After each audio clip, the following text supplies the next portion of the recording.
Today, we will be talking about the student oath of Taekwondo, the tenets of Taekwondo, and also showing some dramatic scenarios to illustrate how you can follow them and how you might be violating them. So the first student oath that we have is, I shall observe the tenets of Taekwondo.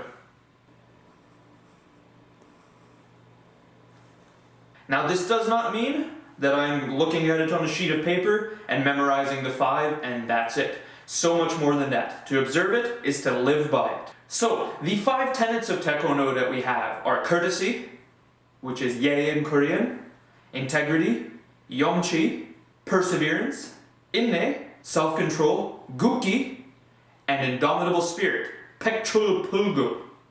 So let's start off with courtesy first.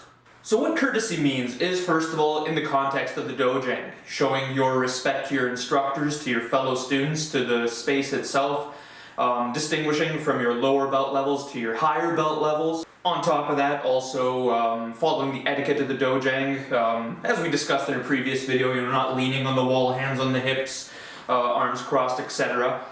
Oh, hi Ryan, what can I do for you? Yo, dude, I'm gonna be running the warm-up today. I saw this sweet thing on YouTube, so I'll be running it today. This is not how we talk to an instructor. Or anyone for that matter. No, absolutely not. Excuse me, sir. Oh, hi, Ryan. Yes, I saw this really cool warm-up on YouTube the other day. I'm wondering if I can lead the class? That does sound very interesting. However, when you get up to a higher rank, you may be allowed to lead the class at some point. Until then, please let me know what the warm-up is, and if it is interesting and something we can use, I could potentially do it for the class. Okay? I understand, sir. Alright. Also, outside of the Dojang, it is being a morally sound human being. Holding doors open for people, being kind to elders, listening to your parents, listening to your teachers, listening to your boss at work. These all tie into the big picture of courtesy. Oh, here, let me get that for you. Not. See ya. Oh, here, let me get that for you, ma'am. Oh, thank you very much, young man. Our second tenet is called integrity. So what that means is knowing the difference between right and wrong, and not only knowing the difference, but executing the right regardless of the adversity that we might be facing. I think all of you are excellent students, and you automatically pass to black belt rank. Awesome! About time, sir. I'm a black belt now. I'm sorry, sir. I can't accept this black belt. I didn't earn it. I didn't test, and I'm still so many levels underneath it. I don't feel ready. I'm sorry, sir. Maybe when I'm ready, sir.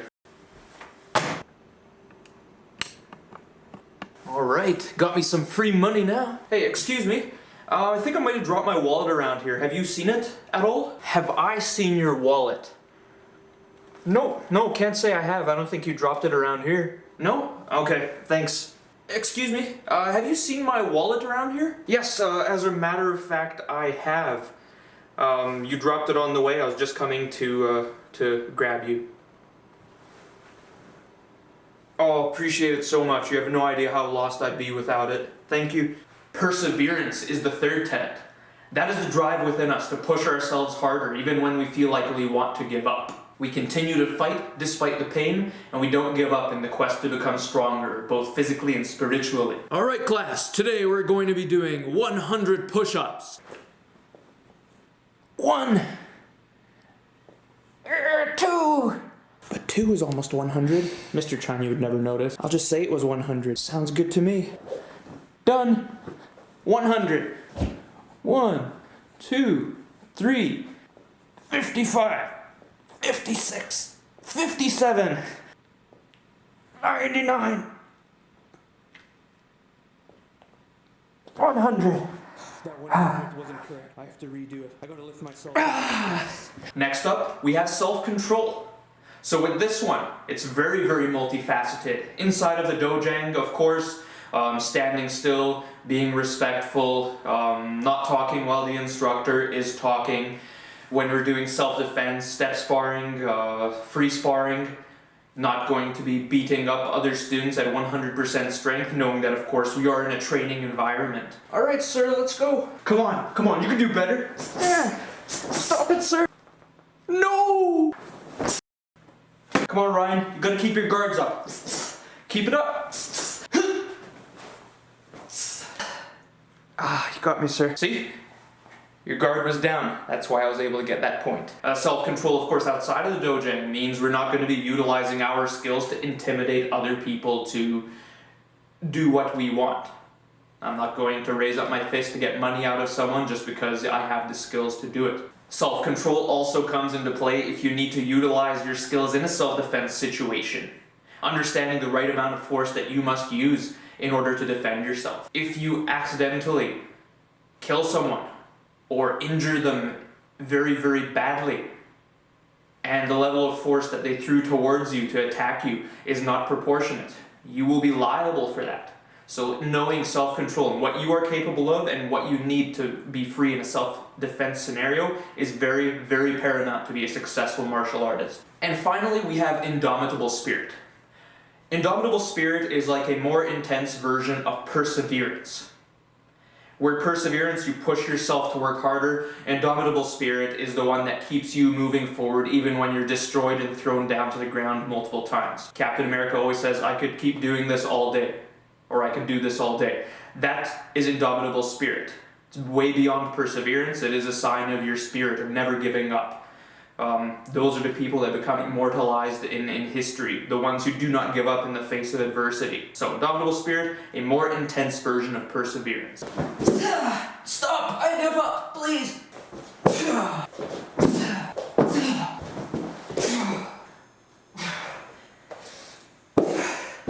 I'm never gonna stop. Our second student oath. I shall respect my instructors and seniors. This one is a given. However, we have to distinguish what instructors and seniors means. So instructors obviously means the person who is conducting the class at the very front of the class.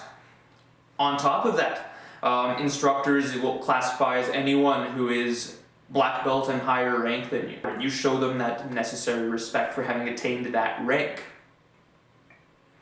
Seniors, now what that means, that one is a multifaceted one.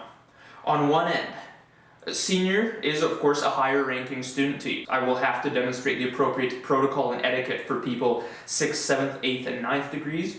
But of course, as a normal human being, I show respect to everyone even below me in rank. It's irrelevant to me. On the other side of it, of course, our seniors also defines people who are more experienced in years than us, maybe in other martial arts. Meaning, if you are a 15-year-old green belt, and a 35-year-old joins as a white belt, you still have to show that person the appropriate respect that they have more life experience than a younger 15-year-old. Age is a big part of it, not just rank in respecting instructors and seniors. Very important to keep in mind. So it's your first day at our club, huh? Yeah, see, I don't care if you're 40 years old. I got a green belt, and it says right in the rules, you have to respect me. You're a white belt, so you have to bow to me. And if you don't, I'll tell Mr. Chinese Senior, and you're gonna have to do push-ups. I shall never misuse Taekwondo. Ties in very similarly to the concept of self-control in the Tenets. You're not going to be using your skills to beat up people, to get money. You're not utilizing your skills for personal gain. That's misusing the martial art. Intimidation, beating people, that's unacceptable. Same thing if you're an instructor and you're asking special favors of your students, discounts at their pizza shops, free mechanical service, you name it, you are misusing martial arts and misusing Taekwondo as well. You're utilizing your position of power to get your own personal gain. Unacceptable. Hey Ryan. Yeah, so you own a mechanic shop, right? Yes, sir. I do. Well, that's perfect. I want to take my car and I want to get some free mechanical work done. You want free mechanic work on your car? I don't know if I can do that. Well, I don't understand why you're hesitating right now. If you ever want to get beyond that green belt rank you're holding, you better start playing ball with me. Alright? Have a good day, Ryan. Think it over. You're saying I'm stuck as a greenbelt forever unless I do that for you? Oh, yes, sir. I'll do free mechanic work. Oh no, forgot my money at home. Yeah, that's no problem. Any problem is easily fixable. I got Taekwon-Do. Hey, you. Sorry, are you talking to me? Yeah, you. I'm talking to you. You see, I'm a black belt in martial arts. Okay, you do martial arts? And I forgot my wallet at home. So I need $10 so I can grab my movie ticket that I plan to get. I don't have any money. There's really only two ways about this. One, I get my movie ticket. Or two, you're gonna be on the floor and I'm gonna get my movie ticket. Cause I'm a black belt. Did I mention that? Yeah. Alright. Can't wait to see that movie. Oh man, I forgot my wallet at home. Oh well, I'll just go home and grab it and I'll be in time. I shall be a champion of freedom and justice. Now this does not mean that you're going to be joining the Avengers and fighting to save the world. It can. Hey, who am I to stop you? But essentially what this implies is that you are wanting to maintain freedom, freedom of speech, freedom of humanity from tyranny and control. If someone has a diverging opinion from you, you don't shut them down, you listen to them. Being a martial artist is being able to look at many perspectives and to think from a unique perspective based on everything that you've heard. That is not only to be a good martial artist, it is to be a good, complete human being. We don't shut people out based on predispositions. We hear everyone out, we become champions of freedom and justice in that way. Yes, hello, I do have an opinion on this city matter. No, you are not allowed to speak. Your opinion is different than mine. Why don't you let the man speak? His opinion might be different than ours, but it doesn't make it any less valuable. We have to hear what he says, and if we agree, that's fine. If not, we take what he said. There might be some valid points in there. But to shut him down, that's not right whatsoever. Go ahead. Thank you very much. Yes. It's actually very simple what we need to be doing as a city. I shall build a more peaceful world. Once again, at its most extreme, it could be you're fighting injustice in an official capacity. However, it doesn't have to be so huge and grand encompassing. I shall build a more peaceful world can be something as simple as de-escalating a situation, donating to charities, making people happier, building the world up to be a better place, with you as a big part of it. How can I help you? I want a coffee, man.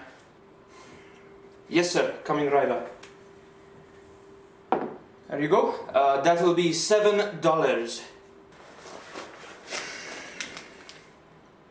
$7? Are you kidding me? It was $5 last week. It used to be $5, but now it's $7, sir.